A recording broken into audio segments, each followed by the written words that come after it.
Halo sobat, di sini aku akan membahas pengguna pedang dan haki dengan skill yang melampaui batas. Saya akan menjelaskan Zoro, Mihawk, dan Shanks.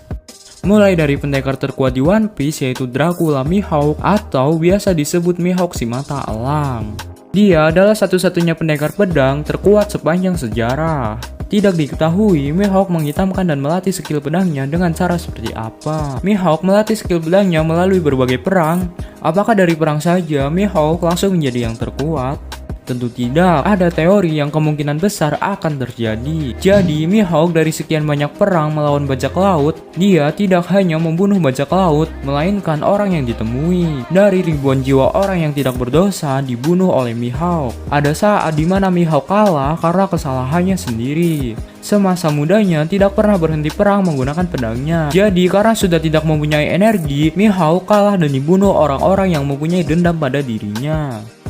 Karena banyak sekali dosa telah membunuh ribuan orang, jiwa Mihawk ditolak masuk alam itu. Dan tidak ada pilihan, Mihawk harus kembali hidup untuk menebus dosa-dosanya tersebut. Dari dosanya menghasilkan kekuatan kegelapan yang sangat besar. Mihawk berhasil memindahkan kekuatan tersebut ke pedangnya. Dari itu, pedang Mihawk berhasil dihitamkan dan menjadi melampaui batas. Itu semua diperkuat dengan Rayleigh yang diakui Roger sebagai Raja Kegelapan. Dan tidak menutup kemungkinan, Rayleigh juga mempunyai kekuatan dari dosanya sendiri atau yang disebut kekuatan kegelapan. Namun bedanya, jika Mihawk berhasil memindahkan kekuatan tersebut ke pedangnya, maka Rayleigh menetapkan kekuatan kegelapan untuk hakinya.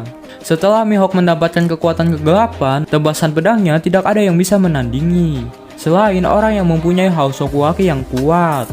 Karena itu semua, Mihawk sekarang terlihat banyak diam, tidak membunuh orang yang tidak berdosa lagi, dan berada di pihak yang benar.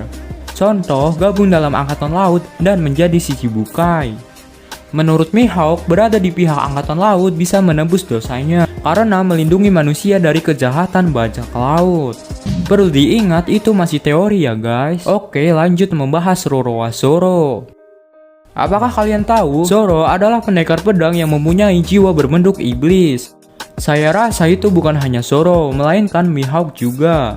Zoro bertarung dari berbagai perang yang membuat dia berevolusi menjadi sedikit berbeda. Fakta dari Zoro, kekuatannya belum sebanding dengan Mihawk, Asura maupun Green Reaper yang menjadi sumber kekuatannya. Namun resikonya, Zoro sendiri dapat kehilangan nyawa. Dari itu menandakan kekuatan yang besar memiliki resiko yang besar juga. Waktu Zoro perang dengan Kaido, Zoro menunjukkan kekuatannya yaitu roh yang berbentuk iblis. Lucunya, Kaido tidak tahu kekuatan tersebut dan menyebutnya sebagai Hausokuwaki.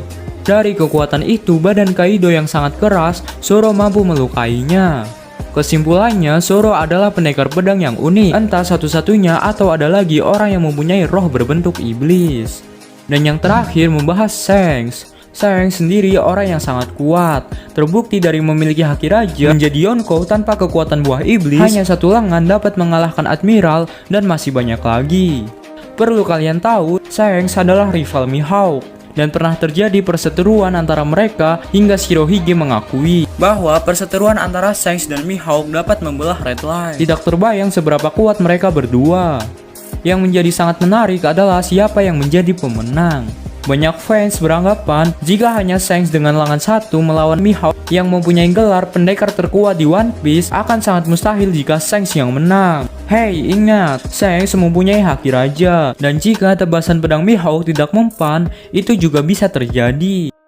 Tapi dengan skill pedang dan kekuatan yang melampaui batas, Mihawk sangat serius menghadapi Shanks yang mempunyai haki raja.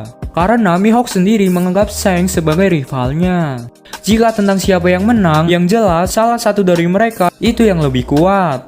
Dalam One Piece Red, Shanks yang menghadapi Admiral Kizaru dan Fujitora berkata, "Jika kalian ingin mengalahkanku, harus mempunyai haki lebih kuat dariku." Dari situ membuktikan, jika Mihawk tidak bisa mengimbangi haki Shanks, Mihawk tidak akan bisa menang. Mihawk akan kalah, dan yang menjadi pemenang, si rambut merah atau Akagami no Shanks.